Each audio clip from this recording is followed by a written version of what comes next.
What happens when the man sitting quietly in first class is actually one of the most powerful CEOs in the country, but the crew sees only the color of his skin? Why was his meal delayed, his presence questioned, and his voice ignored? And what did he do next that would shake an entire airline industry? Meet Malcolm Reid, a calm, composed tech visionary, used to letting his work speak for itself. But during one flight from Denver to Boston, silence is no longer enough. He doesn't yell. He doesn't fight. He simply watches, waits, and makes one phone call after landing that changes everything. This isn't just about a dinner roll. It's about quiet erasure, about systems that pretend to be fair while silently excluding, and about what happens when dignity refuses to be dismissed. So what really happened on that plane? And why did an entire crew lose their jobs because of it? To find out, don't forget to like, share, and subscribe to our channel. Now, let's begin the story. It was 8:43 p.m. at Denver International Airport.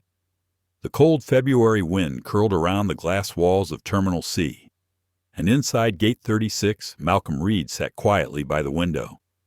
He was dressed simply charcoal bomber jacket, navy joggers, clean white sneakers. A carry-on laptop bag rested beside him, and his fingers were gently tapping the armrest in a slow rhythm, though his eyes remained still, locked on the runway. He could have used the private lounge like he always did. But tonight, he didn't want comfort. He wanted stillness. He wanted to see people, watch the way they moved, the way they looked through him, and maybe, just maybe, he wanted to remind himself how the world still worked. Malcolm Reid, at 41, was the founder and CEO of Luminaris AI, a tech company that had quietly powered nearly a third of the nation's autonomous systems from air traffic analytics to logistics routing for major airlines. He had been on the cover of Forbes twice, had spoken at MIT, and had declined a cabinet position 2 years ago under the administration. But none of that ever showed on his face. His calm demeanor masked an ocean of restraint. He glanced down at his phone. A photo of his son Noah lit up the screen, a messy, gap-toothed grin, and a crayon drawing that read, "Fly safe. Daddy." Malcolm smiled softly. Celeste had taken the photo an hour earlier before dropping him off. Her words echoed in his ears. "Promise me you'll say something this time, if it happens." He had chuckled at the time. It won't. But even he didn't believe that. The gate agent made an announcement. First-class boarding for flight UA 1483 to Boston would begin shortly. Passengers stirred. Malcolm stood, gathering his bag.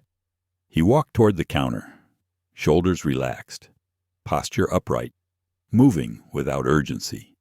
"Sir," the gate agent said without looking up, "this is for Group 1, only First Class and Premium Plus." "I know," Malcolm replied gently, handing over his boarding pass. 1D.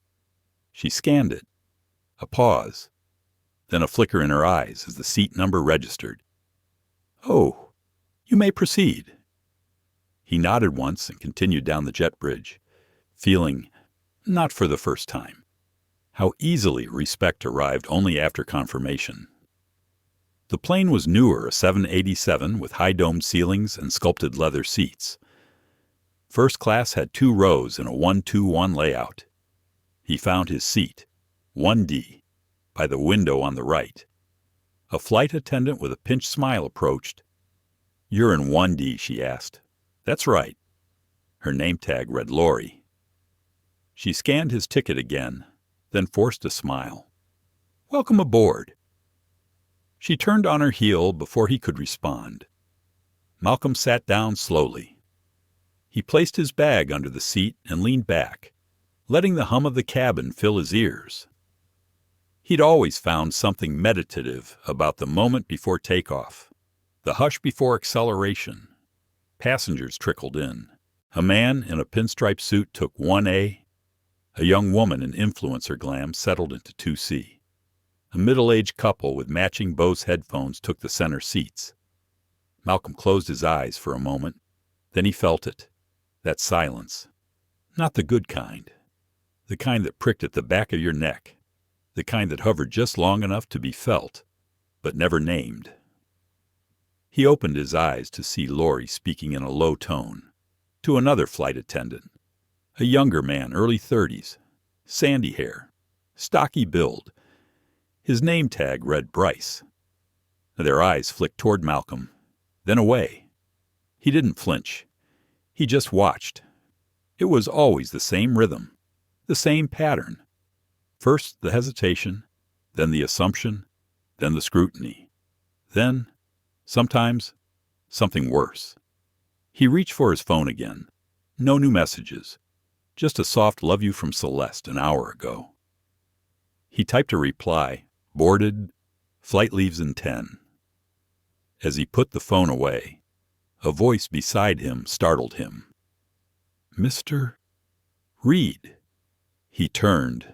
A woman mid-30s, dark red coat, sharp gray eyes stood in the aisle. I think I've seen you speak at a Harvard panel. Right, Sienna Walsh. He shook her hand, a bit surprised. Yes. That was a few years back. You spoke on algorithmic equity. That line stuck with me. Bias isn't just in data, it's in default settings. You made the room go quiet. He chuckled. I tend to do that. She smiled, settled into her seat behind him. Good to see you on this flight. You too. Just as he leaned back, Lori returned. She moved swiftly down the aisle, offering welcome drinks. Champagne for the couple in the middle. Sparkling water for 1A. A smile for 2C. She passed Malcolm's seat without pause. No eye contact. No offering. His hand stayed still in his lap. He didn't speak. Not yet. It was starting again. The same dance. He didn't want a drink. He wanted to see how far it would go this time, because he had stopped playing along a long time ago. And this time, he wasn't flying alone. Not really.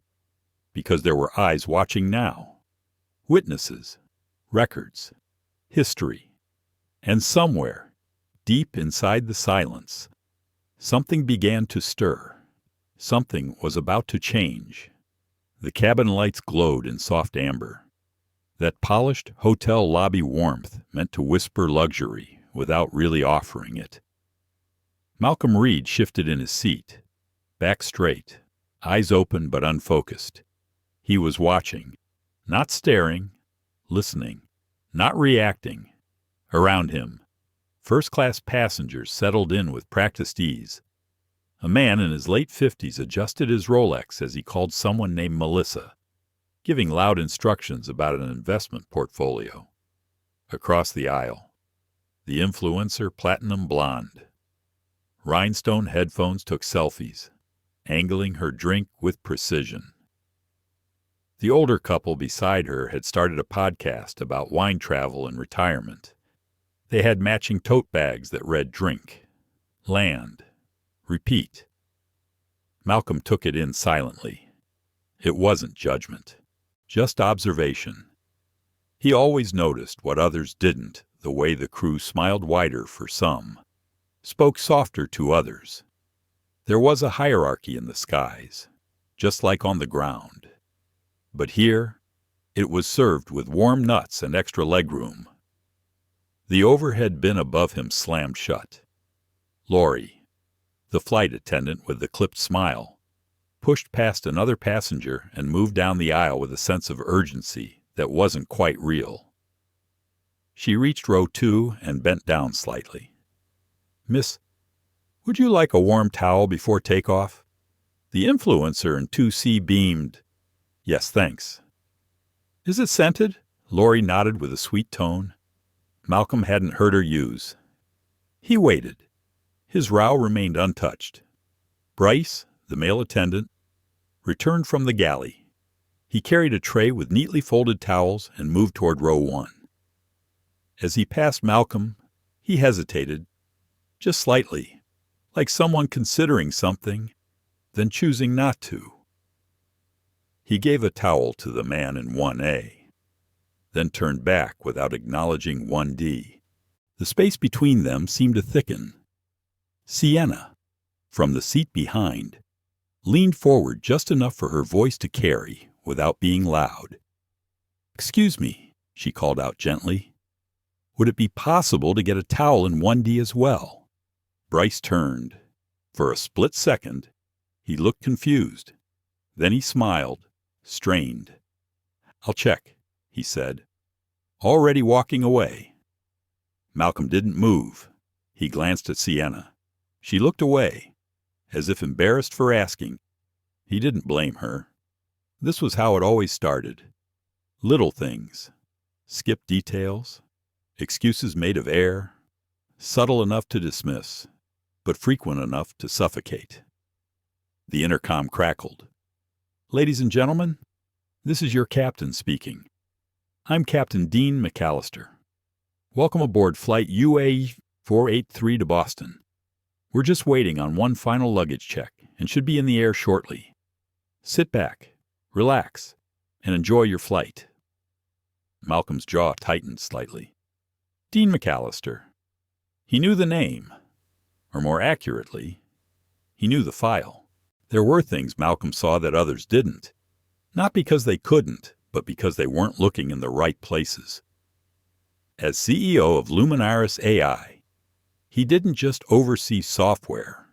He oversaw ethical audits, conduct trends, and behavioral analysis systems that monitored industries for discrimination markers, including aviation. His own company's database had flagged McAllister twice in the last 18 months. One for failing to report a crew misconduct claim, and another for escalating a passenger confrontation unnecessarily. Neither case had led to disciplinary action. Malcolm hadn't expected him to be flying tonight, but maybe fate had. The lights dimmed. Engines rumbled gently. The plane pulled away from the gate with a smooth jolt. The cabin tilted slightly as they taxied toward the runway. Still no towel, no drink, no menu. He checked his watch. 27 minutes since boarding. He inhaled slowly and held it for 5 seconds before exhaling, a technique his therapist had taught him a few years back, after the stress of running Luminaris had left him with chronic insomnia. 5 seconds in, 5 seconds out, no reaction, just presence. Sienna leaned forward again. "I'm sorry," she whispered. "That was out of line." Malcolm turned his head slightly, eyes calm. "You weren't wrong. I just saw it. That's all. I wasn't trying to make it worse. You didn't." He offered her a nod, gratitude in a glance. She smiled back, but there was something in her eyes. Disappointment, not in him, but in the way the air had shifted. As the plane sped up, pressing them into their seats, Malcolm's mind slowed down. He recalled something Celeste had told him the day Luminaris secured its first major contract. "You're not just walking into rooms anymore," she'd said. "You're walking into systems. And systems don't forget what you look like." She was right then. She was still right now. The plane lifted. That strange weightlessness wrapped around him. Malcolm closed his eyes, tilted his head slightly, and let the vibration of ascent rumble through his bones. In that moment, he remembered being 12 years old, sitting at the back of a bus in Atlanta, watching a white man refuse to sit next to his mother. He remembered gripping her hand as tightly as he could. She had smiled, anyway. She always smiled. "Don't let them take your peace." "Baby," she had whispered. He had learned to master that lesson, but peace wasn't the same as silence. And maybe it was time to remember the difference. He opened his eyes. Bryce had returned. This time, he offered a towel. Still cold. No apology. Malcolm took it without a word and laid it on the tray table. It was symbolic now. Not a courtesy, but a checkbox. A performance to cover something they knew they'd already failed to hide. Across the aisle, the woman in 2C leaned over. "First time flying first class?" she asked brightly. Malcolm turned slowly. No. She looked surprised, maybe even disappointed. He didn't give her more. The truth was, this wasn't new. But what was new, what had changed, was the part of him that used to let it slide. That part had grown quieter over the years. But it wasn't gone. It was watching, waiting, and now, perhaps, ready to act. At 36,000 feet, silence wore a new face. Not the peaceful kind. Not the meditative stillness Malcolm Reid had always loved about being in the air. This was different. This was the silence of being watched, and yet unseen. The kind of silence that clung to the edges of every gesture, every withheld courtesy, every skipped step in the first-class routine. It was the silence of being tolerated, not welcomed. And it was loud. Malcolm stared out the window. City lights below were clusters of blinking gold. And somewhere down there, Noah was likely asleep in his rocket ship pajamas, arms flung wide across his bed. Celeste would have double-checked the back door and turned off the porch light. Home was safe. Up here was something else. A form slid across the side of his vision. Lori was moving down the aisle with a tray of menus. She smiled tightly at the man in 1A, offering him the leather-bound card with both hands. Her voice was cheery, her posture attentive.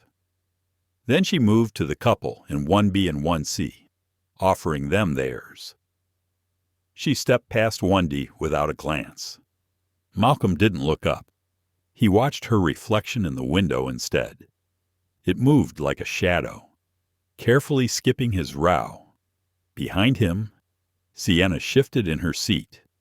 The curtain between first class and business class was pulled closed with a quiet click. Bryce emerged next, a polished tray in his hands, pre-meal drinks, sparkling wine, whiskey, orange juice. He stopped at 1A and poured slowly, with a smile and a joke. Then came the couple, then the woman in 2C, still no tray for 1D. It was now undeniable. Malcolm had long stopped asking himself if he was imagining things. Experience had taught him better. It was like a script, playing out with different faces each time. They'd skip you, offer the bare minimum, act inconvenienced by your presence, and then, if you dared to object, they'd flip it on you, accuse you of being combative, difficult, aggressive. So he had learned to collect data instead.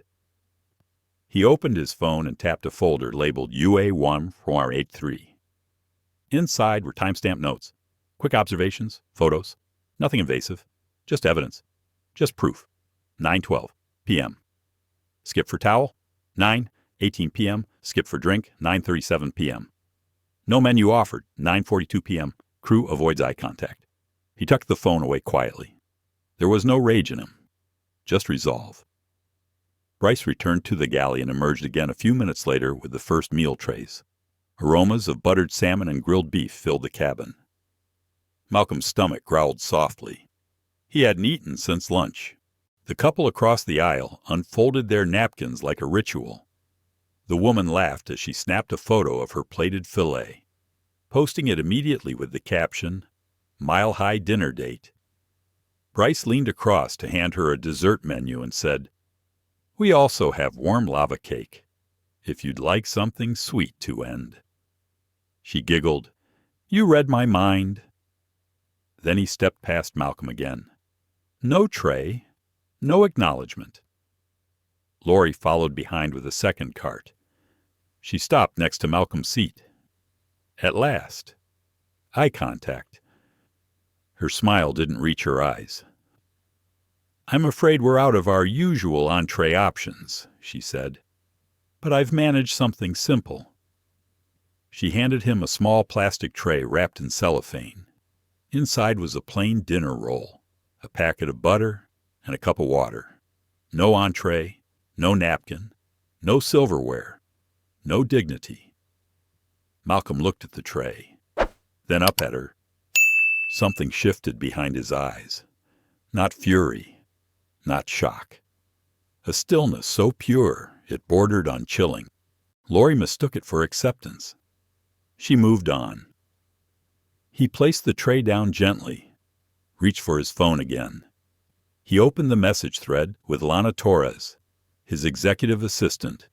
Just boarded. Update logs in folder marked Red Sky. She replied in under 10 seconds. Copy that. Activating real-time sync now. Do you want internal audit flagged? He didn't respond yet. He sat back, hands folded, and listened, behind him. Sienna was no longer quiet. "Excuse me," she said, voice louder now. "Is this some kind of mistake?" Laurie turned around, surprised. "I'm sorry. You just handed that man a dinner roll and water, while everyone else is eating filet mignon." "How is that acceptable?" Laurie's tone grew clipped. "Miss, we cater our service based on availability and passenger profile." Passenger profile.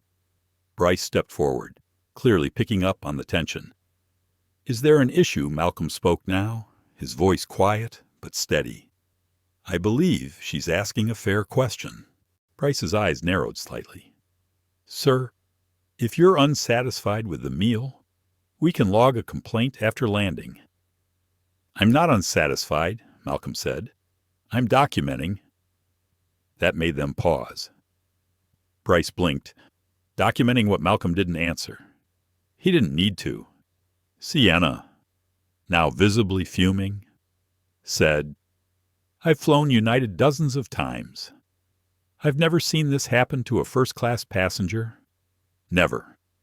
And I don't think I need to spell out the difference here." Bryce raised his hands defensively. "Ma'am, please lower your voice." Or what she challenged, "You'll escort me back to economy." The entire first-class cabin had gone quiet. The man in 1A put down his drink. The couple stopped chewing. Even the influencer lowered her phone slightly, catching the tone in the air. Laurie stepped between them, eyes on Sienna. "I assure you, we are simply doing our best with limited options tonight."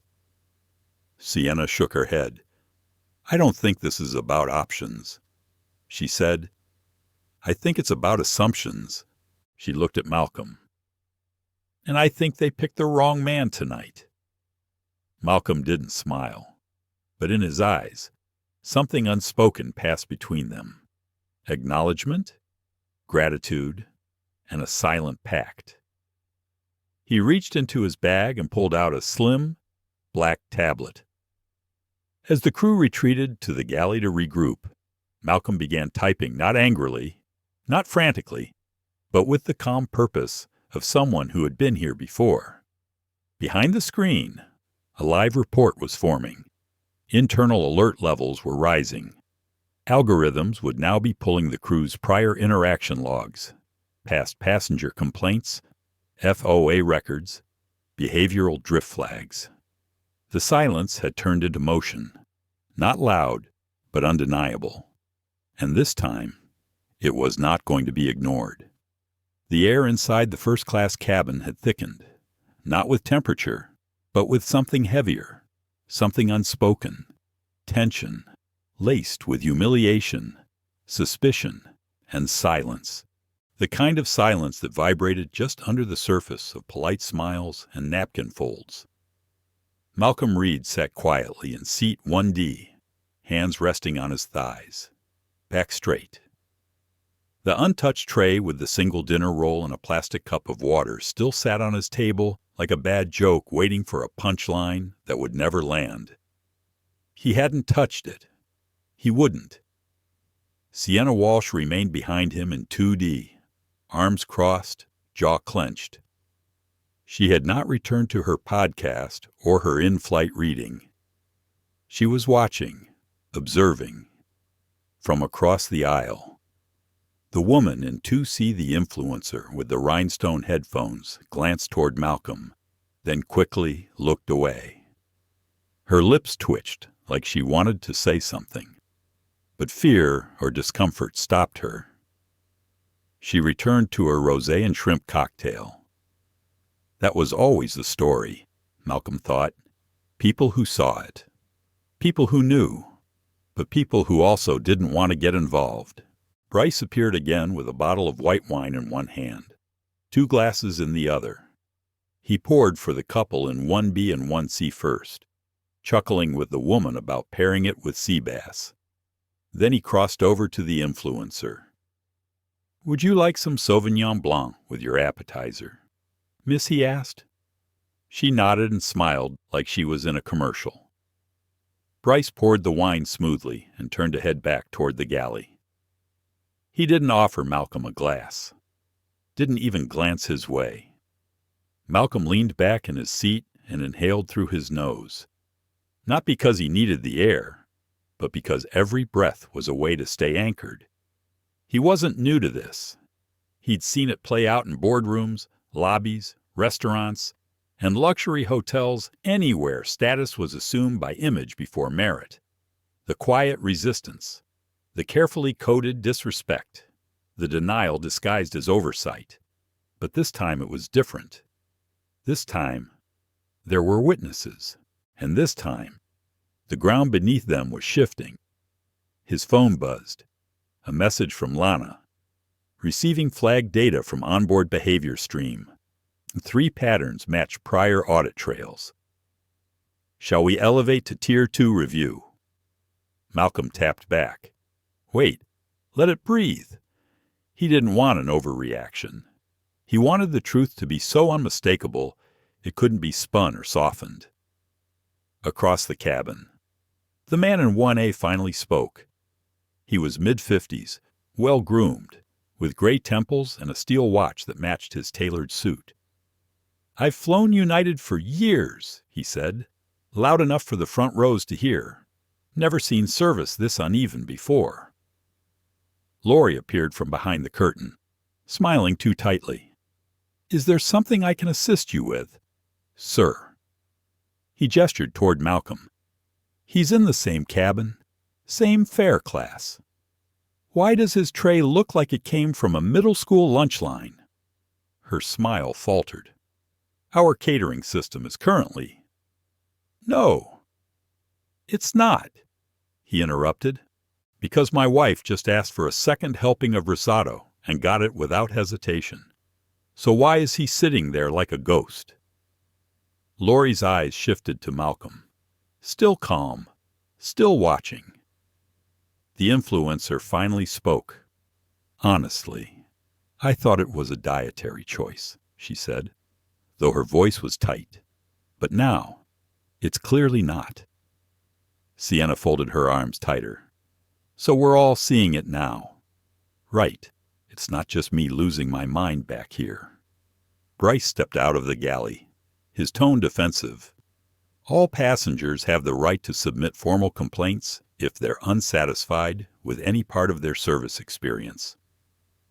"Service experience," Sienna echoed. "What experience? He wasn't served anything." Bryce took a breath, like he was about to say something else, but Lori cut in. "We're happy to address any misunderstandings after landing," she said quickly. "Let's all just try to remain comfortable and respectful for the remainder of the flight." Malcolm finally spoke, his voice low but unwavering. "Respect," he said, "isn't a destination. You don't arrive at it by ignoring what you've already done." The words landed with a weight that seemed to suck the oxygen out of the room. Even Lori didn't reply. The man in 1A let out a low whistle. The couple behind him exchanged glances. The influencer shifted again, now more visibly uncomfortable in her seat. The flight continued, but nothing felt normal anymore. Something had ruptured. They had tried to make Malcolm invisible. but now everyone saw him. Lori retreated to the galley again, flustered. The curtain swayed behind her like a stage closing after a failed act. Malcolm returned to his tablet. His fingers moved over the keyboard without pause. Data was being logged in real time. Every anomaly, every deviation from SOP. He wasn't just a passenger anymore. He was becoming the system's observer. Bryce returned once more, this time standing at Malcolm's row with a cup of coffee. "We'd like to offer you this complimentary espresso," he said, his smile stiff. Malcolm looked at the cup, then up at Bryce. "I don't drink coffee." A lie, but a necessary one, because he wasn't here to be pacified. He was here to be acknowledged. Bryce lingered a moment longer before walking away. Malcolm turned to the window again. The clouds below looked soft and infinite. Peace, his mother had once told him, was never the absence of noise. It was the presence of clarity. He was clear now. They had made him choose between comfort and truth. He had chosen. Sienna leaned forward again, quieter this time. "Do you want me to record anything?" Just in case he looked over his shoulder at her. Surprised, moved. Why? Because I've seen things like this before, and people always say they don't believe it unless it's on video. Malcolm considered that. "I appreciate the offer," he said, "but I'm not trying to convince anyone." "Then what are you trying to do?" He looked forward again. "I'm waiting for them to finish writing their own ending." The rest of the flight seemed to float in slow motion. Time stretched between service carts and awkward glances. No one said much after that. A kind of quiet reckoning settled over the cabin, an awareness. And for the first time in a long time, Malcolm felt something unfamiliar take shape. Not anger, not pride, purpose. It didn't roar. It didn't scream. It whispered. But it was enough. The flight attendants disappeared behind the galley curtain again, but the atmosphere they left behind remained fractured. You could feel it in the air, tense, uncertain, like a storm hanging just beyond the wing. Malcolm Reid didn't move. He sat upright in his seat, arms relaxed, face calm. But the wheels inside him were turning with mechanical precision. Every glance, every omission, every silence, logged. The untouched tray with the sad dinner roll and the water cup still sat in front of him. It had become more than a meal. It was a message, and it had been received. Sienna hadn't said anything for the last 10 minutes, but her body language said enough. She had leaned slightly into the aisle, her eyes flicking between the other passengers, her lips drawn tight. At one point, she looked ready to stand again, but instead, she sat back and whispered under her breath. Malcolm didn't catch it, but he could feel the weight of it. From the corner of his eye, he noticed the man in 1A scrolling through his phone. Judging by the subtle, angry taps, Malcolm suspected he was typing an email, probably one with incident or unacceptable in the subject line. Malcolm tapped open the secure folder on his tablet. Notes were now being automatically backed up to an encrypted Luminaris server. Lana had activated audio keyword scanning through the in-flight microphones.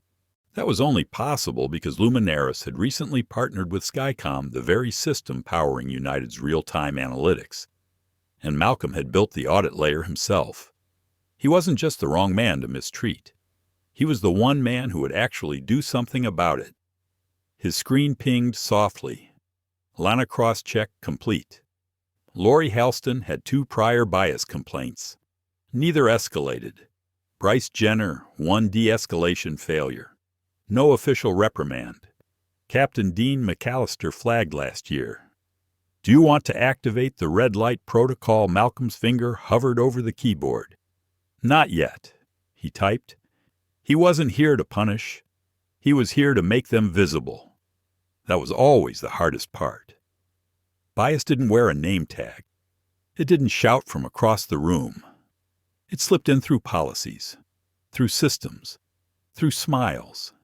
It sat beside you on the plane, served you water, and told you everything was normal while handing you crumbs. The galley curtain moved. Lori stepped out again, this time carrying a tray of desserts. Cheesecake, chocolate lava cake, berries and cream. She moved deliberately, stopping at each row, smiling, offering. When she reached Malcolm's row, she slowed. For a moment, he thought she would skip him again. But this time, she stopped and looked directly at him. "We're out of the main options," she said, "but I can offer you a slice of lemon tart." Her tone was cautious, almost performative. Malcolm looked at the tart, then back at her.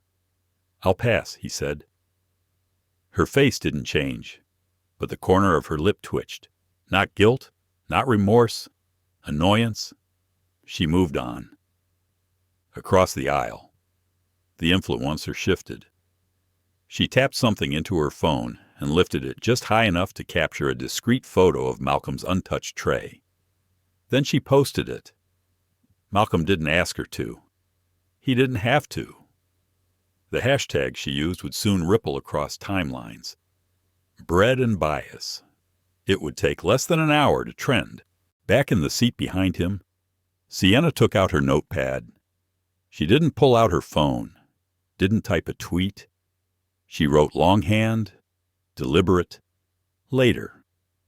Malcolm would learn she was a journalist, independent, the kind of writer who didn't wait for permission. But in that moment, all he knew was that she was still watching, still choosing to see. He was no longer alone in this cabin. He had never truly been alone, but now, others knew it too. The voice of Captain McAllister came over the intercom. "Ladies and gentlemen, we'll be cruising for the next few hours before beginning our descent into Boston. Weather is clear. Enjoy your flight." A perfectly neutral tone. But Malcolm knew better. The cockpit wasn't separate from the cabin when the system was this broken. It was part of the design. His phone buzzed again. Lana Media picked up Sienna Walsh's tweet thread. Real-time feeds from 3 passengers. Documenting incident. Total reach just past 80K. You want me to sit tight? Yes, Malcolm replied. Sit tight. But cue the escalation brief. FAA 2. Copy, Lana responded. Across the aisle, the older man in 1A leaned over and whispered to his wife. His voice was low, but Malcolm caught 3 words. This is shameful. It was. But shame required acknowledgement, and that was always the final barrier. The flight attendants were quieter now. They passed through the cabin with reduced enthusiasm. The script had cracked. The performance was losing air. Malcolm leaned his head back. His eyes drifted closed, and for the first time in the flight, he allowed himself to feel something. Not anger, not superiority, but sadness. He thought of the kids he'd mentored last year at a youth leadership program. Bright-eyed black teenagers asking him how to code past prejudice, as if excellence alone could shield them. He had told them the truth. You don't code past it. You code through it, around it, over it. But sometimes, he had added quietly, you have to stop coding and confront it. He opened his eyes again. Bryce passed by quickly, avoiding eye contact now. He was carrying a trash bag, asking for empty cups and trays. His movements were hurried, his eyes nervous. When he got to Malcolm, he reached for the tray without a word. Malcolm stopped him. I'll hold on to it. Bryce blinked. Sir, I said I'll hold on to it. There was a pause. Then Bryce nodded and kept walking. The dinner roll sat in its plastic prison. The water, half evaporated, reflected the cabin lights. It was no longer a meal. It was an artifact. Behind him, Sienna reached forward and tapped his shoulder lightly. "Just so you know," she said, "whatever happens after this, some of us are listening." Malcolm nodded once. The cabin returned to quiet, but it wasn't the same quiet as before. This one hummed with tension, with awareness, with the knowledge that something had shifted. Not because he had yelled, not because he had demanded, but because he had refused to disappear. And in doing so, he had forced them to see what they'd been trained to overlook. He didn't want retribution. He wanted reform. And the next part of the flight he knew would take them one step closer to it. The hum of the engines was steady, but inside Malcolm Reid's chest, something was shifting. He didn't look angry. To the untrained eye, he looked serene. Hands folded on his lap, gaze steady on the tray in front of him. But something in him had started to unravel slowly, like the loosening of a tightly wound cord. Not a collapse, not rage, but a reckoning. He stared at the roll, stale, slightly dented, wrapped in cheap plastic. It reminded him of something he once read. Injustice doesn't always arrive in slurs or shouts. Sometimes it comes on a paper tray with a quiet smile. And tonight, injustice was lemon tart and a dinner roll. Behind him, Sienna hadn't stopped watching. She had pulled out her laptop and begun typing furiously, the glow of the screen casting sharp lines across her cheek. She looked focused, intentional. He didn't know what she was writing, but it carried weight, like she was preparing something not just for a post, but for a legacy. 2 rows down, the older man in 1A pulled out his phone again. Malcolm caught glimpses of bolded subject lines: incident report, unacceptable treatment, systemic failures.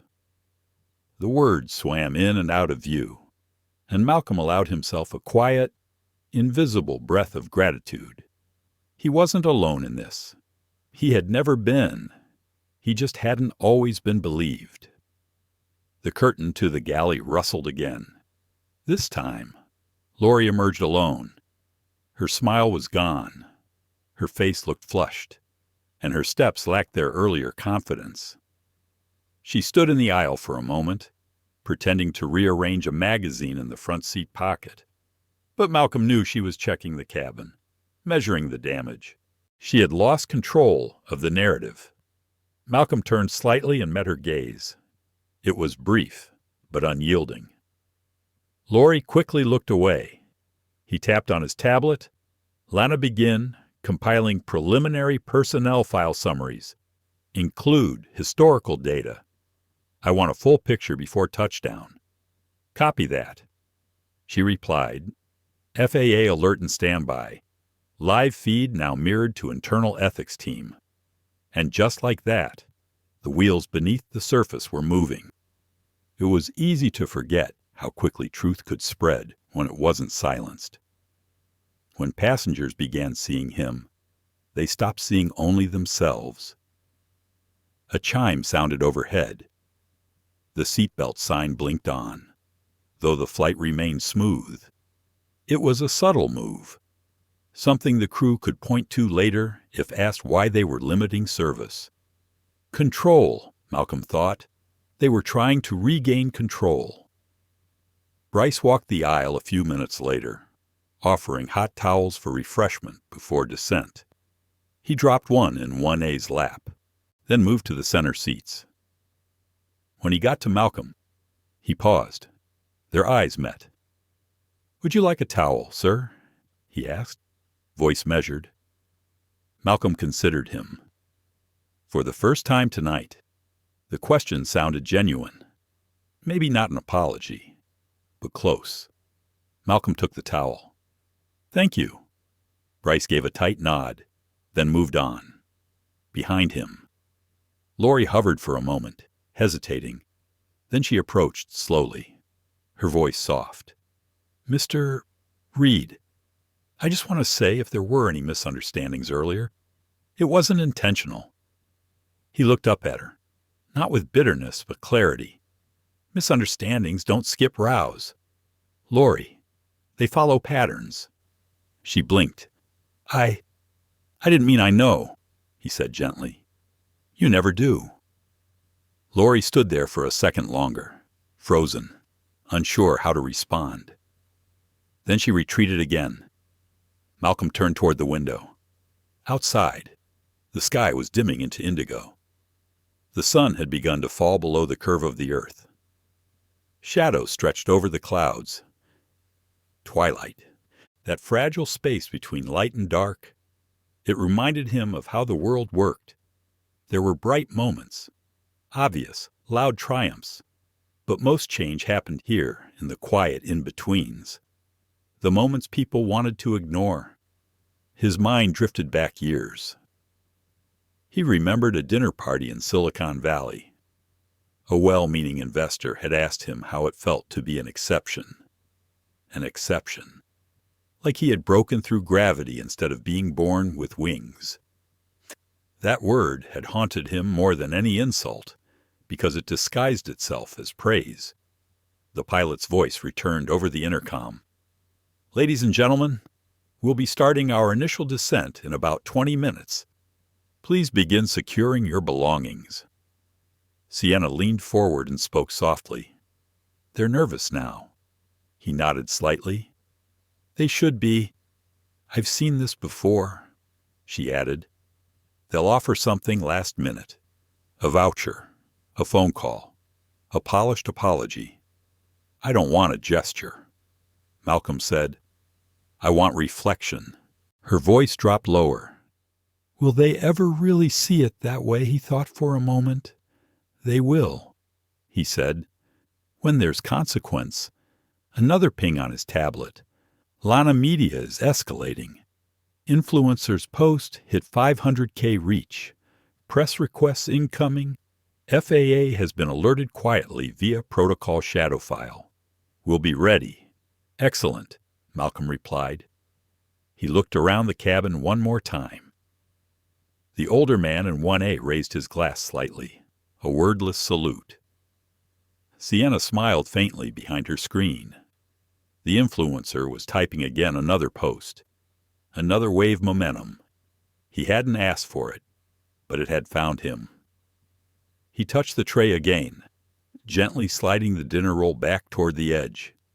It had become a symbol, but also an anchor. He would keep it. He would show it to the board, to his team, to the policymakers who always asked if the system was really broken or if people were just being sensitive. He would show them this tray and say, this is how it starts. The descent began with a subtle shift. Wings tilted, engines slowed. The plane dipped forward, not abruptly, but with the same quiet certainty that had defined the flight. But something else had taken off. Something Lori and Bryce could no longer land.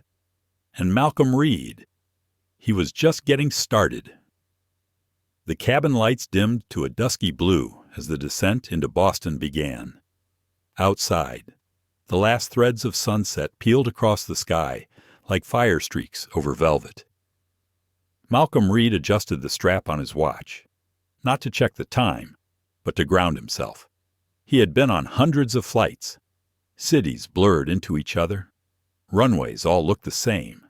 But this landing, this one, would be remembered. He glanced down at the tray on his table. The sad dinner roll still sat there, untouched, perfectly preserved in plastic.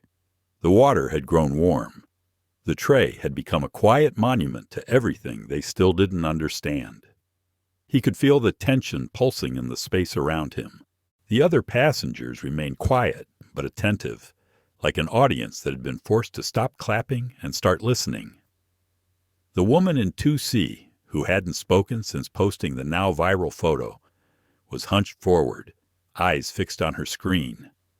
Occasionally, she'd glance at Malcolm and then back down, as if unsure how to bridge the moment. Behind him, Sienna snapped her laptop shut. She leaned forward slightly and whispered, They know who you are now. Someone must have Googled you." Malcolm didn't turn, but a faint smile flickered across his lips. "That never takes long," he murmured. Sienna exhaled, half amused. "They're definitely whispering in the galley." The curtain stirred again. Lori emerged, visibly flustered.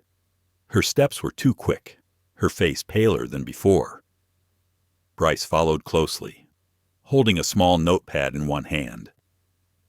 They stopped at Malcolm's seat. Lori spoke first. "Mr. Reid," she said, forcing a smile that cracked at the edges. "We'd like to offer our sincerest apologies for any lapses in service tonight." Malcolm looked at her calmly. "You mean the dinner roll?" Her lips tightened. "We understand your experience was not reflective of our values." "And what are those values?" he asked, not sarcastically, but with such still precision that it rattled her. Bryce stepped in, clearing his throat. "We'd like to offer a full refund for your fare and a complimentary round-trip ticket for any destination of your choice. Additionally, we've prepared a written statement of apology." He handed over a folded piece of paper from the notepad. Malcolm accepted it, but didn't open it. "You've had 6 hours to realize something went wrong," he said quietly. "Why now?" Bryce faltered. "Sir, we're doing our best." "No," Malcolm said. "Voice even. You're doing your safest." Sienna shifted behind him, silently absorbing every word. "You're responding," Malcolm continued, "because you've seen the phones come out. You've seen the hashtags. You've seen me speak calmly and not raise my voice. You've seen the people around me notice. And now you're trying to get ahead of what you believe is coming." He looked up at Lori. "You had a dozen chances to serve me like any other passenger. You didn't. And that was a choice." Her face crumpled slightly, as if she wanted to protest. "But she didn't." "You don't need to offer me a free trip," Malcolm added. "I can buy the airline." Bryce's eyebrows rose, but he said nothing. Malcolm wasn't bragging. He wasn't even angry. He was stating a fact, a reminder of power they had assumed wasn't there because of what he looked like, how simply he was dressed, or how quietly he had boarded. "Thank you," Malcolm said softly, handing back the apology note without opening it. "But I'll wait to speak with your supervisors." Bryce hesitated, then nodded once. Lori turned and walked away without another word. The curtain fell behind them again. Silence returned. Sienna leaned forward. "That was the most satisfying thing I've ever watched on a plane." Malcolm let out a small, tired chuckle. It shouldn't have had to happen at all. The seatbelt sign chimed. The plane tilted downward gently. The skyline of Boston now coming into view, light stretching like a circuit board across the darkened ground. A voice returned on the speaker. "This is Captain McAllister. We've been advised to approach Gate C-22 upon landing, and we kindly ask all passengers to remain seated until instructed otherwise. Thank you for your cooperation." Malcolm narrowed his eyes. Gate C-22. That was unusual for a flight this late. He could hear the coded language between the words. Someone had alerted the ground crew. There were going to be people waiting. Good, he thought. He typed a quick note to Lana. "Landing in 10. Notify FAA liaison and confirm ground reception team. Copy. They'll be waiting." The older gentleman in 1A turned to him. "I didn't speak up earlier because I thought you had it handled. But I want you to know I'm sending my report to the board." Malcolm nodded. "Thank you. I used to work in corporate aviation. I've seen a lot of things. But what they did to you, that was different. It was orchestrated. Quiet, but clear." Malcolm didn't reply immediately. Then he said, "That's what makes it dangerous." The tires screeched softly as the plane made contact with the runway. There was a collective exhale from the cabin, a subtle release of tension as they slowed, coasted, and turned toward the gate. Malcolm looked around one final time. Everyone who had watched, everyone who had doubted, had seen something undeniable unfold, and they couldn't unsee it. The plane came to a stop. Seatbelts clicked open. Passengers began gathering their things, but the front cabin remained alert. Two figures in suits were visible through the small cabin window at the gate. They wore ID badges, carried tablets. One of them tapped on the glass and made eye contact with Malcolm. It was time. Sienna stood up and reached for her coat. "You know they're going to spin this." "Right," Malcolm stood too. "That's what they always try. But this time," she said, "they're going to fail." He turned to her. "I'd like to read what you write." "When it's done." She smiled. "I'll send you a copy before it goes live." Passengers parted for him as he stepped into the aisle, not because he demanded it, but because the energy had shifted. The quiet, watchful man in 1D was no longer invisible. He walked slowly toward the door, not with triumph, but with clarity. He wasn't leaving the plane. He was bringing the sky with him, and the reckoning had only just begun. The cabin door hissed open with a soft metallic thump. The familiar smell of jet fuel and recycled air mixed with something else tension that hadn't quite dispersed. Malcolm Reid stood motionless in the front aisle, watching the two airline officials standing just beyond the jet bridge. They weren't flight crew. They wore corporate-issued suits, the kind that always looked crisp no matter how long the day had been. One was a woman in her mid-40s with short silver-streaked hair. Her badge read, "Gwen Thorne, Regional Customer Liaison." The man beside her was tall, lean, and stiff as a broomstick. His badge, Elliot Crane, Director of In-Flight Operations. Both were waiting for him, not with smiles, with intention. As Malcolm stepped into the bridge, Gwen extended her hand. "Mr. Reid, I'm Gwen Thorne. We'd like to speak with you privately if you have a moment." He took her hand, firm and brief. "You've got my attention." Elliot gestured toward the terminal conference lounge just beyond the gate. "This way, please." Behind Malcolm, passengers began filing out of the plane. Some slowed as they passed him. The man from 1A gave him a respectful nod. The influencer in 2C walked by without saying a word, but gave a single glance that seemed almost apologetic. And Sienna, still holding her coat and laptop, paused. "You want me to wait?" she asked. Malcolm nodded. "Please." She took a seat across the gate area, already pulling up a new document on her screen. The conference lounge smelled of lemon sanitizer and stale coffee. It was empty, quiet. The airline team had clearly cleared it in advance. As Malcolm entered, Elliot shut the door gently behind them. "We understand there were concerns during your flight," Gwen began, her voice trained and corporate. "We've been alerted to several social media posts and early complaints from other passengers." Malcolm sat down calmly, setting his tablet on the table. "Concerns," he repeated. "That's one way to frame it." Elliot stiffened. "We're not here to minimize anything. We're simply gathering information so we can conduct an internal review." "Your internal reviews don't interest me," Malcolm said plainly. "I've read enough of them. I've audited 3. In fact," Gwen blinked. "I'm sorry I'm Malcolm Reid," he said, voice even. "CEO of Luminaris AI. Our firm has worked with United's analytics division on ethics pattern modeling and discrimination flagging, and your team specifically, Lori Halston and Bryce Jenner, have appeared in 2 low-level alerts over the past 18 months.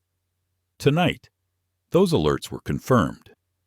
Gwen's breath caught, just slightly. Elliot cleared his throat. "We were unaware of that connection," he said carefully. "That much is clear." There was a long pause. Malcolm leaned forward. "I was given a stale roll and a cup of water, while everyone else in first class was served filet mignon. No towel, no menu, no wine, no eye contact until they saw the phones come out. Do you really need me to walk you through the rest?" Gwen shifted uncomfortably. "We understand that's unacceptable, but we'd like to understand your expectations moving forward." "My expectations?" Malcolm asked, raising an eyebrow. Elliot jumped in, hands folded. "We're prepared to offer not just an apology, but a full refund, complimentary global upgrades for your family, and a formal commitment to retraining all crew involved. We can also involve our DEI office." Malcolm let the offer hang in the air. Then he shook his head. "You still don't get it." They both looked at him, puzzled. "I'm not here for perks," he said. "I don't need free flights or upgraded champagne. What I need is for someone to understand the cost of being made invisible in full view." Gwen tried again. "We want to make it right. Then take responsibility," he said. "Not just with me, with your system. Start by acknowledging that what happened tonight wasn't a one-time mistake. It was a symptom of a culture." Elliot looked down, visibly flustered. Gwen stayed quiet. Malcolm opened his tablet. "This is a live report generated during the flight. I began logging the incident in real time. My assistant has already shared copies with the FAA's Bias Monitoring Division, as well as the Department of Transportation Civil Rights Office.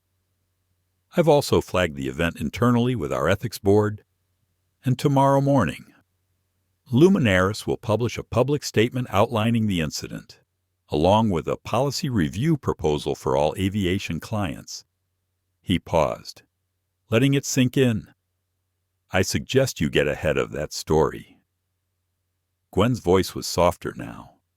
"What would you want us to do?" Specifically, Malcolm looked her dead in the eye. "Ground the crew." Elliot flinched. "You want them fired? I want them off the skies until they're willing to see passengers. All passengers as people, not profiles. You can label it as administrative leave pending investigation, if that makes it easier. But they should not be working tomorrow." The room grew still. Then Gwen nodded. "We'll make that happen." Malcolm stood. "Good." He turned toward the door, then stopped. "One more thing," he said. They both looked up. "Don't send me a press apology. Don't use phrases like, 'This does not reflect our values,' or 'isolated incident.' It does reflect your current values. Own that, change that, and next time I fly, make sure someone like me isn't forced to make noise just to get a napkin." With that, he left. Outside, the terminal buzzed with motion. Flight screens flickered, luggage rolled, voices echoed down long halls, but near gate C02 time seemed to move slower. Sienna stood, watching him approach. "How'd it go?" "They heard me," he said. "Will they act?" "They will if they're smart."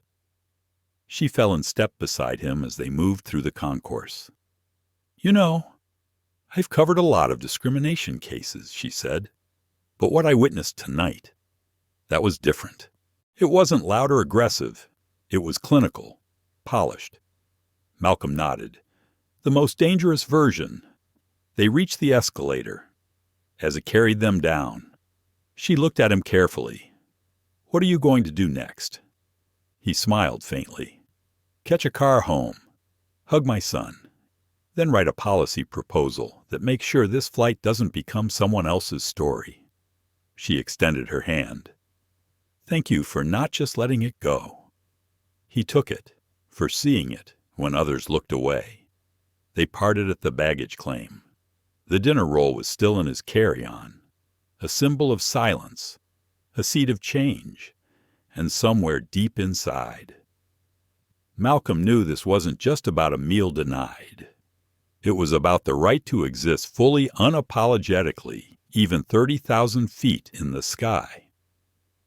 The black town car rolled quietly along the highway, its interior bathed in soft amber light. Boston glimmered behind them, distant now, a web of lights and glass. Malcolm Reid leaned back against the leather seat and closed his eyes, not to sleep, but to process. Outside the window, streetlights flashed like metronomes. Inside, his phone buzzed every few seconds with notifications, headlines, emails, each one louder than the last. He finally glanced at the screen. Bread and bias trending. Number 3. Worldwide Luminaris CEO. Publicly confronts airline over in-flight discrimination passenger share story. I watched it happen, and I did nothing. Now I won't be quiet again. United under fire for first-class bias, incident crew suspended opinion. When a bread roll becomes a protest banner, Malcolm swiped them away one by one. He wasn't surprised. Not by the attention, not by the outrage, not by the sudden cascade of corporate statements trying to appear human. He had played in this arena long enough to know that institutions only moved when someone powerful forced their hand. He just hadn't expected himself to be that someone today. He stared at the bag beside him. Inside, wrapped carefully in a Ziploc, sat the uneaten roll, not for drama, not for pity, but for memory. The driver glanced at him in the rearview mirror. "You want music?" Sir Malcolm shook his head. "No, thank you." He didn't need distraction. He needed to feel. His tablet pinged again. This time, it was Lana. Lana Torres Press, briefing scheduled for 9 EST. I've sent you the first draft of our statement. FAA will conduct preliminary review of the crew. United just sent a private request for mediation. You want to respond? He typed back, "Not yet. Let them wait." Then did Noah go to bed? She replied instantly. Celeste said he waited up, then fell asleep on the couch, clutching his stuffed rocket ship. She took a picture. Malcolm smiled and opened the image. There was his son curled up, peaceful, one sock half off, cheeks flushed from dreaming. The innocence of it brought a slow warmth to Malcolm's chest. This was why it mattered. He wasn't trying to go viral. He wasn't after revenge. He was trying to build a world where his son wouldn't have to carry the quiet humiliations his father had endured. The car pulled up to the townhouse in Cambridge. Celeste opened the front door before he even reached the steps. She stood in her robe, arms folded, eyes glistening. "Hey," she said. He stepped forward and wrapped his arms around her. "I'm okay," he whispered. "I know," she replied. "But still, I needed to see you say it." Inside, the house smelled like cinnamon and lavender. Celeste had lit candles, probably to ease her own nerves. Malcolm set his bag down gently, then moved toward the couch. Noah stirred at the sound of footsteps. "Daddy," he mumbled, half asleep. Malcolm knelt beside him. "Yeah, buddy? I'm home." Noah rubbed his eyes. "Did you fly the rocket?"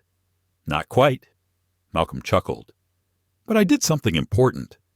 Noah reached up and placed the toy rocket in his dad's hands. "You can take it next time." Malcolm held it gently. "Maybe I will." He carried Noah upstairs and tucked him into bed. Celeste waited for him at the door, arms crossed over her chest again. "You ready to talk about it?" she asked softly. "Not yet. Just sit with me." They went downstairs. The kitchen light hummed quietly. He poured them both tea, then sat across from her at the counter. "You saw the news," he said finally. "Of course." And Celeste sighed. "And I'm proud." Not because you got loud, but because you didn't let silence win. He looked into his cup. I didn't even want to make it a thing. I just wanted dinner, peace, an ordinary night. But you haven't lived in an ordinary world for a long time, she said. That's the problem, he whispered. We keep thinking if we just stay quiet enough, do enough, prove ourselves enough, we'll be treated the same. But the goalposts keep moving. Celeste reached for his hand. Maybe this time. You moved them. His phone buzzed again. This time it was an incoming call. Lana. He answered. Boss? She said. Just a heads up, the Wall Street Journal just requested an exclusive NPR too. Sienna's article just went live. It's powerful. Send me the link, he said. It arrived seconds later. He opened it. The headline was simple. The quietest man on the plane was the loudest voice we needed, by Sienna Walsh. He began reading aloud. I watched a black man sit in silence while indignities were served to him with a smile. I watched a system show its colors without ever raising its voice. And I watched him choose not to fight back with noise, but with truth. This isn't just about a dinner roll. It's about the quiet erasure that too many passengers know, and too many airlines pretend not to see. The words washed over him like water over stone. God, Celeste whispered. She saw you. He nodded slowly. For the first time that night, Malcolm let himself feel the weight of it all, not just the exhaustion, but the clarity, the confirmation that every decision, every word, every moment of restraint had not been in vain. This wasn't just a personal reckoning. It was a public beginning. The glass walls of Luminaris headquarters shimmered in the morning light. From the 34th floor, the Boston skyline stretched endlessly blue-gray and bustling. But inside the boardroom, it was quiet, heavy, expectant. Malcolm Reid stood at the head of the table, tablet in hand, suit pressed, expression unreadable. The room was filled with his senior team executives, legal counsel, marketing directors. Some looked concerned, others inspired. A few were nervous. They all knew what had happened the night before. Not just because they'd seen the news, but because Malcolm had lived it. And now he was standing in front of them, not as a man seeking sympathy, but as a man with a mission. He tapped the screen. Behind him, the presentation began. On the wall appeared the image of a single bread roll wrapped in plastic. No title, no caption, just silence. For a moment, no one moved. Then Malcolm spoke. This, he said, voice calm but firm, is what erasure looks like. A pause. It's not a slur. It's not a confrontation. It's not a policy on paper. It's a smile that skips over you. A choice that quietly excludes you. A denial disguised as a delay. He tapped again. Another slide. A photo of the dinner trays from that flight rows of identical meals. All except his. This was not about food. Malcolm continued. It was about the fact that I had to prove my worth in a seat I already paid for. I had to justify my presence in a space I belonged to. That is the cost of being black in systems that still expect explanation. He looked around the table. We are a company rooted in equity. We build AI designed to recognize bias before it causes harm. But if we do not respond to this moment publicly, clearly, with purpose, then our values are decoration. Lana Torres, seated to his right, spoke up. We've received hundreds of messages overnight. Clients want to know what we're doing. Some are asking for our policy review tools. Others are offering to co-host industry panels. Malcolm nodded. Then it's time we lead. The head of communications, Jared Lang, cleared his throat. There's a risk. Malcolm, if we step into this space publicly, we open ourselves up to scrutiny.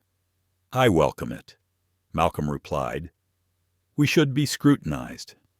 If our systems aren't ready for this conversation, then we have work to do. A younger board member raised her hand. How far are we taking this? As far as it needs to go, Malcolm said. This isn't just about me. It's about every black professional who's been told to just let it go. About every woman who's been overlooked. Every passenger who's been profiled. Every worker whose silence was expected in exchange for a paycheck. He tapped the screen again. A graph appeared, real-time social data, spikes in engagement, a flood of articles, thousands of shares from airline staff, activists, corporate leaders. People are listening, he said. Now let's give them something worth hearing. The room grew still again. Then Lana leaned forward. We launched the Equity in Air initiative. Today. Malcolm nodded. Give the press briefing in 2 hours. Public statement, executive summary. I want every aviation partner to receive our assessment rubric by 5 p.m. And I want to offer pro bono consultation to any company willing to confront their bias head-on. Jared scribbled furiously. This is going to explode. It already has, Malcolm said. But this time, we control the fuse. After the meeting adjourned, Lana followed Malcolm back to his office. You didn't sleep much, did you? She asked. He smirked. Define much. They sat. For a moment, neither spoke. Then Lana asked quietly, Was this the worst it's ever been? Malcolm shook his head. No, it was just the most visible. He leaned back in his chair, eyes drifting to the city below. There was a time, he said, early in my career, when a board member asked me to take out the trash. During a pitch meeting, Lana's eyes widened. I was the lead engineer, he added. He thought I was the intern. She exhaled slowly. What did you do? I took out the trash, Malcolm said, then walked back in and finished the presentation. Closed the deal. And after it went public, I had him removed from the advisory board. Lana blinked. You never told anyone. I did what I had to. I thought being excellent was the only armor I needed. He turned to face her fully. But excellence alone won't protect us. Visibility won't save us. Only truth will. She nodded slowly. Then let's tell it. She said. Malcolm smiled. Let's tell it loud enough for the skies to hear. Later that day, the Luminaris website updated with a new banner, Equity in Air, a framework for change. Underneath it, a short statement from Malcolm. This isn't about a meal, it's about dignity. It's about systems that pretend to be neutral while reinforcing exclusion. We invite our partners and our critics to join us in reshaping what fairness in flight truly means. It went viral within minutes. By sunset, 3 airlines had contacted Luminaris requesting evaluations. A 4th sent a formal apology. None of them included the phrase isolated incident.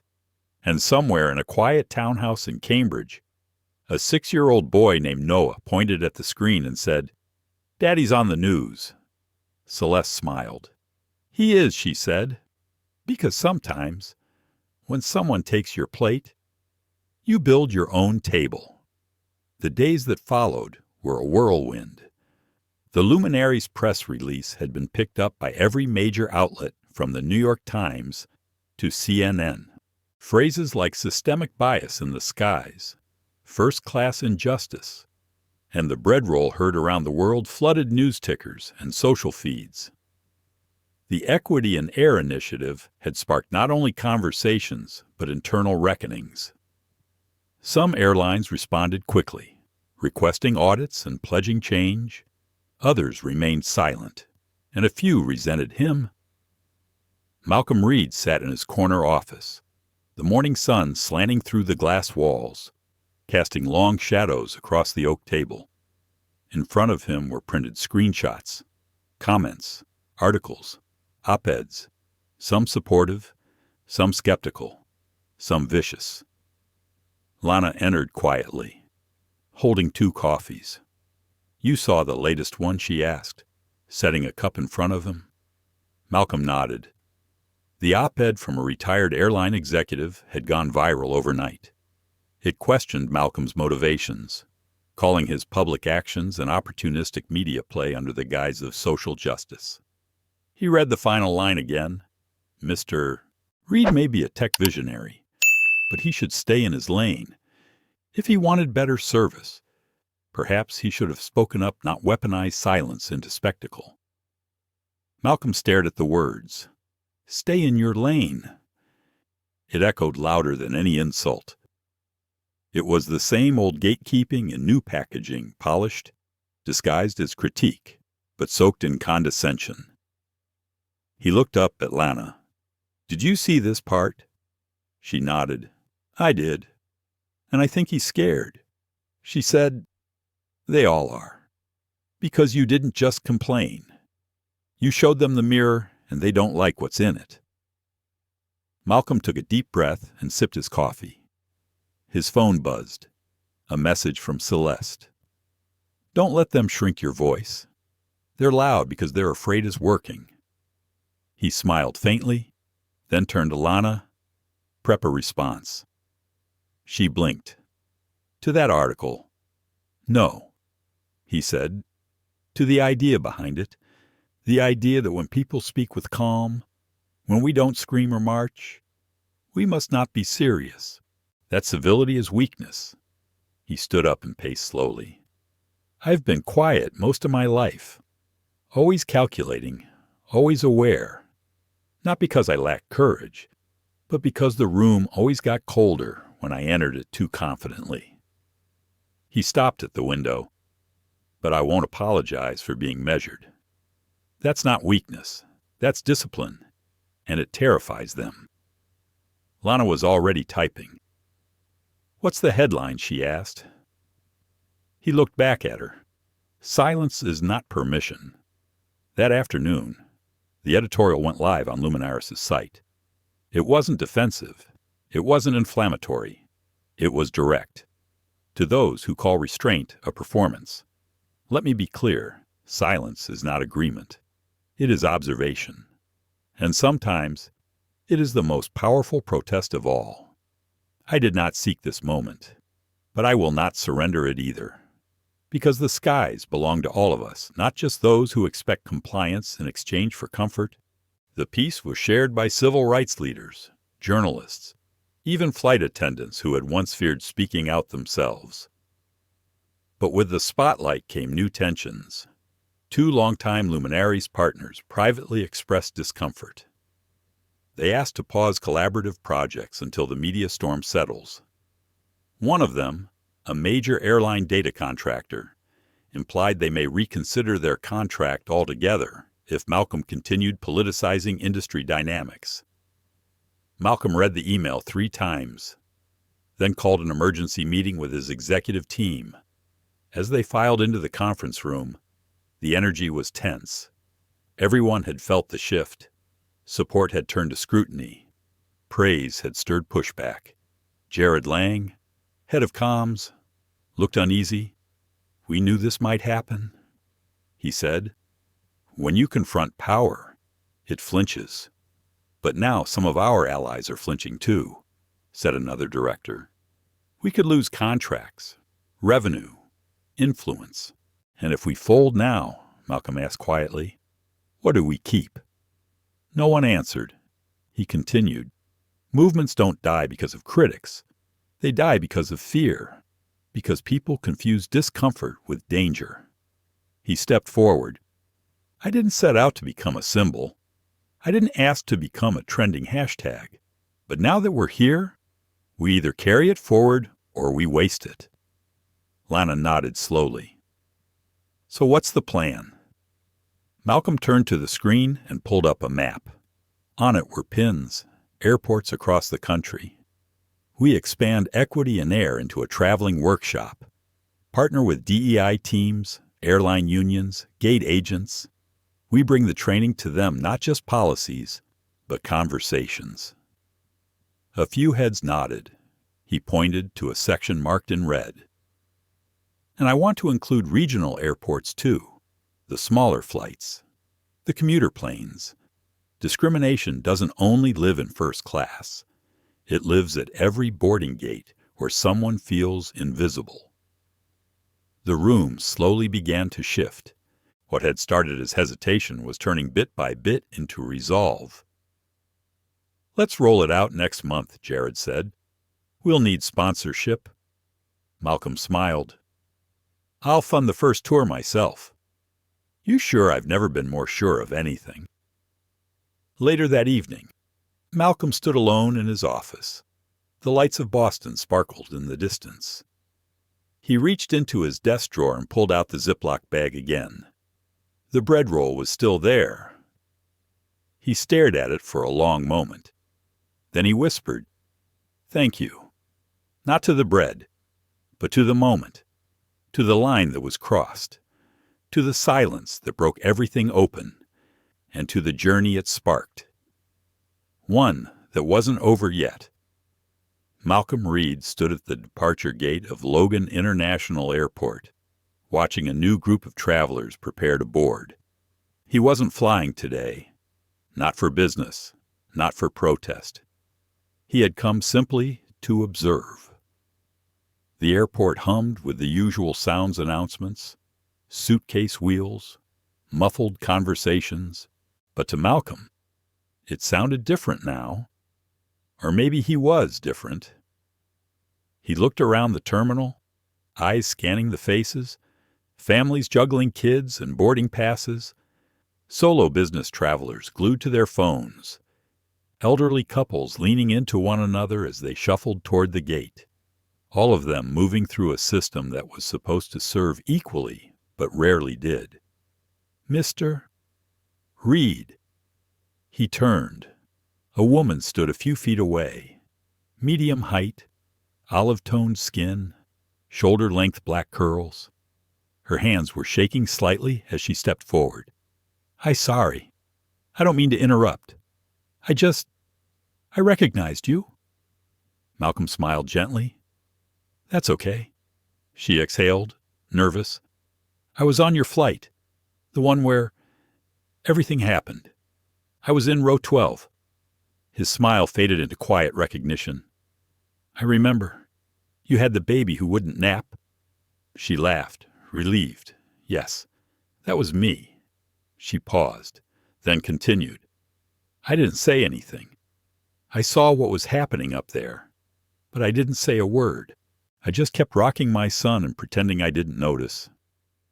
Malcolm waited. He didn't rescue her from the silence. He let it breathe. "I guess I thought maybe you'd be okay, that you didn't need defending. But after reading what happened, I realized how wrong I was." He nodded slowly. "It's hard to speak when the system rewards silence." Her eyes welled. "I'm sorry, not just for what they did, but for what I didn't." He stepped forward and placed a hand gently on her shoulder. "You're speaking now. That matters." They stood quietly for a moment.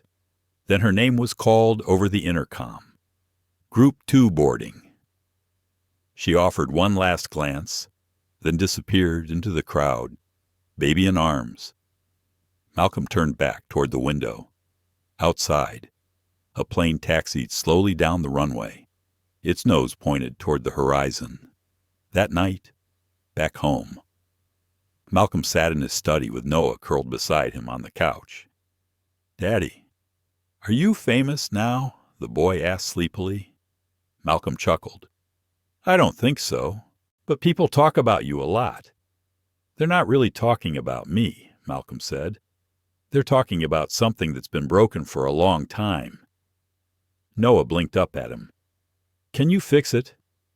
Malcolm pulled the boy close. "I can try." In the weeks that followed, equity in air became more than a slogan. It became a movement. Workshops were held in 6 major airports, with pilots, gate agents, and executives in attendance. Luminaris released an open-source toolkit for any company wanting to evaluate bias in their service models. And one day, out of the blue, Malcolm received an anonymous package. Inside was a note: "I was the captain on your flight. I failed you. I let things happen on my watch because I was too focused on schedule and protocol. But after everything, I asked to be reassigned to a new route, one that serves communities I've never paid attention to before. You woke me up. Thank you." The handwriting was shaky, the words simple, but Malcolm felt their weight. He kept the note on his desk, beside the now slightly stale dinner roll in its sealed bag. Not as a trophy, but as a reminder. That change doesn't happen all at once. It arrives in layers, in apologies, in accountability, in honest reflection. One evening, as he walked home from a community panel on workplace dignity, he passed by a group of young black professionals outside a cafe. One of them noticed him and called out, "Mr. Reid, thank you for what you did, sir. You didn't just speak for yourself. You spoke for us." Malcolm nodded, smiling. "Then keep speaking. Don't stop." He continued walking, heartful but still heavy, because for every story that reached headlines, thousands more remained untold. But that wouldn't stop him. He would keep flying, keep watching, keep listening, and whenever the silence grew too loud, he would do what he had done that day in the sky. He would speak with clarity, with calm, with courage. Weeks later, he boarded a flight again. A new route, a different airline. The flight attendant, young, enthusiastic, handed him a menu, a warm towel, and offered a drink with sincere eye contact. She didn't recognize him, and that, he realized, was a small miracle. Because respect, when real, doesn't depend on recognition. As the plane lifted off the ground, Malcolm looked out the window, the city shrinking beneath him. He wasn't chasing vindication anymore. He was building legacy. Malcolm Reid never raised his voice, but he raised a movement. He didn't need cameras, protests, or hashtags to demand justice. All it took was calm, undeniable truth, and the courage to say, "This is not okay," because racism doesn't always scream. Sometimes it smiles while skipping your seat. It forgets your name while remembering everyone else's. It serves others with grace while handing you silence. This story is not just Malcolm's. It belongs to every person who's ever been made to feel like they don't belong. It's a reminder that your dignity isn't negotiable, and your voice, it doesn't have to be loud to echo across an entire industry. If this story moved you, made you reflect, or opened your eyes, don't let it end here. Like this video, share it with someone who needs to hear it. Subscribe to our channel for more powerful, real stories that challenge, heal, and inspire. And remember, sometimes the quietest act is the loudest call for justice. See you in the next story.